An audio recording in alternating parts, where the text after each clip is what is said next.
wa rahmatullahi ta'ala wa barakatuh. We give thanks to Almighty Allah for making it possible for us again. We thank Him, we glorify Him.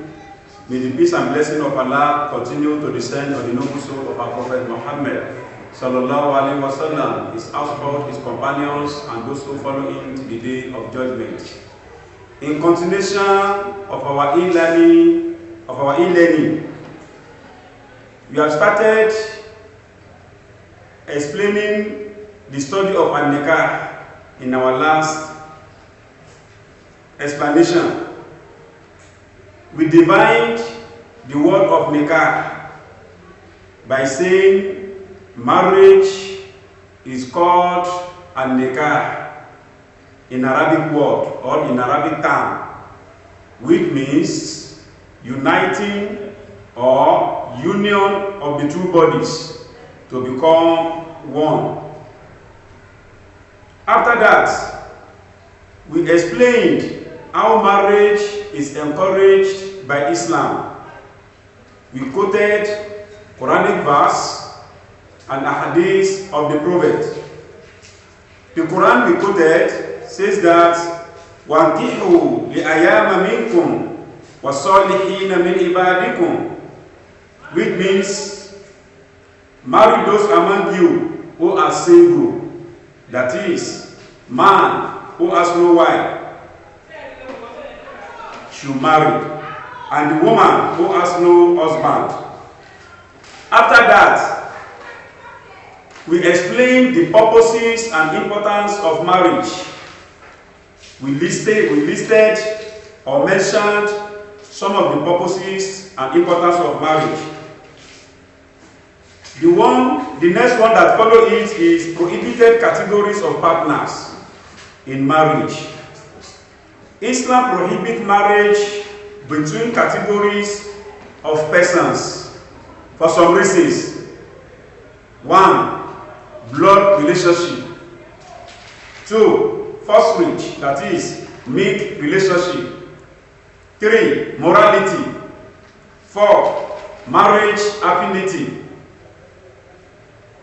5. Religious differences. Some of these restrictions are permanent, while some are temporary. There are injunctions on these prohibitions in the Quran. Quran 4, verses 22 to 24, and Quran 2, verse 2 to 1, list the people who are forbidden for a Muslim in marriage. The injunctions are directed to the males. Other equivalent relations are also prohibited to the female. For instance, a daughter is not to marry a father, which means that a father is not to marry a daughter.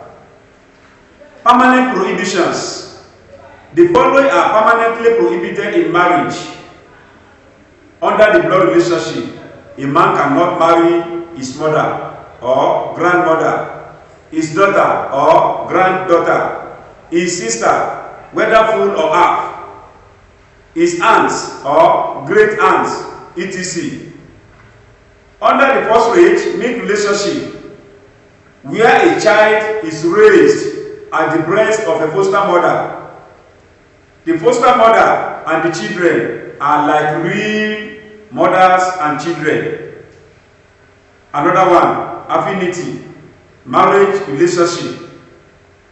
A man cannot marry his wife's mother or his wife's daughter, his daughter-in-law, the wife of his father or his son's wife, his father's sisters or mother's sister.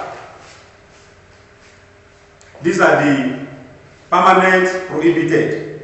Under the temporary prohibitions, those who are prohibited by circumstances which can be changed and be made lawful. If the circumstances change, they are as follows. 1. Marriage of the two sisters at the same time. 2. Marriage of a woman already married. 3. Marriage to more than 4 wives at a time. 4. Marriage to a woman in iddah, that is, woman in waiting period. 5. Marriage of an idolatress, that is, disbelievers. 6. Marriage of Muslim woman to a non-Muslim. The last one under it is marriage to a woman in ihram performing Hajj, that is, on the religious ground. Any of the above prohibitions will no longer apply if the circumstances change due to death, divorce, time lapse, and conversion to Islam, etc., if applicable. What are the reasons for the prohibitions? There are many reasons for the prohibitions, so we mention little of it. 1. Disorganization of family setup. 2. Feeling of hatred. 3. Evil effect of contamination of faith. 4. Shame and indecency involved. 5. Opposition to normal human relation. 6. Religious oppression or persecution of a wife who married to a non-Muslim. 7. Having many sexual partners and lack of self-control, e.g., for a man to have more than 4 wives. The next one is conditions for the validity of marriage, which means that before any marriage can be held in Islam, so there are 4 conditions. There are 4 conditions for the validity of marriage in Islam. They are as follows. 1. Mutual consent of the couple, that is, proposal and acceptance, which is called in Arabic term ijab and qabul. Any of the two can propose. The consent must be voluntary. None of the 2 parties must not be forced into the contract. The offer and the acceptance may be oral or written. We quoted Quran 4, verse 3, which says that Fankihu ma taba lakum minan nisa'i, that is, marry women of your choice. Second condition, waliju, marriage guardianship. Approval by the parents or guardian of the bride.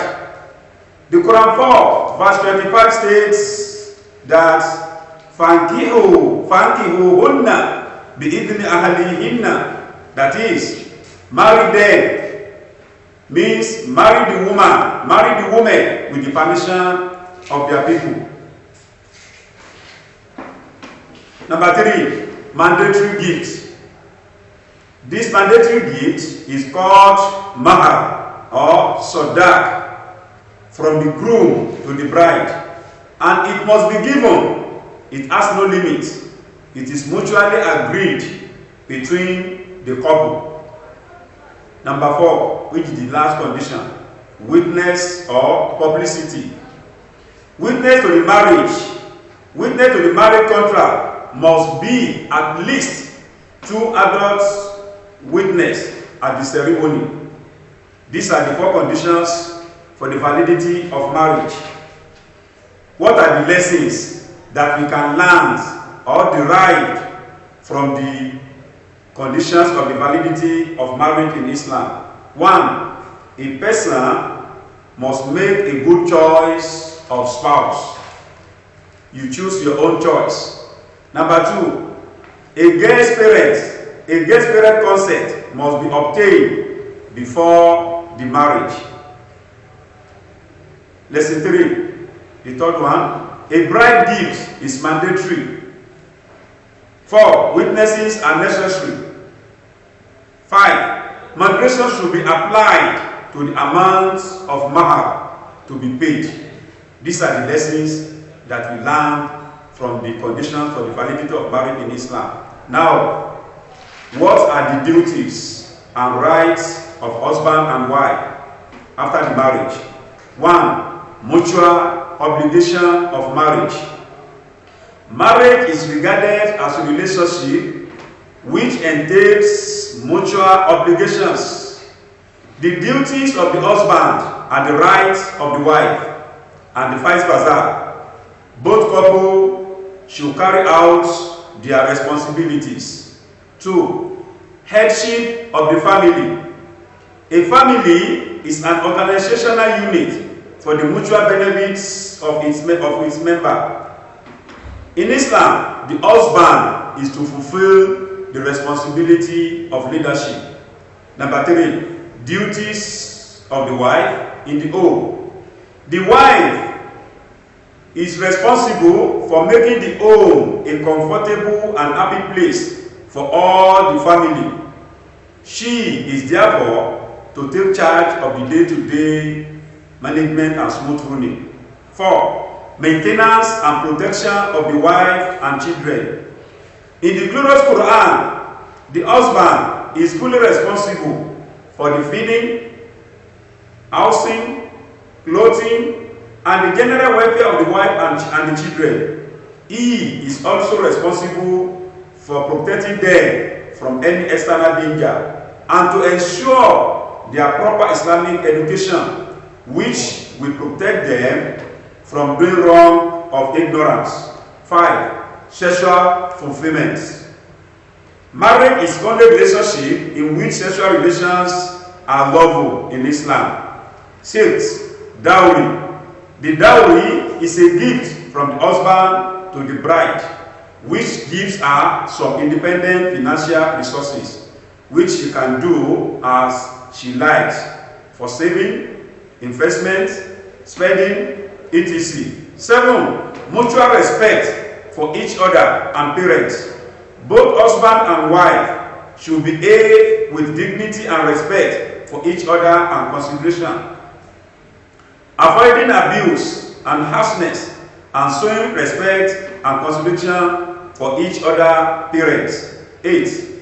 Just and equal treatment of wives in plural marriage.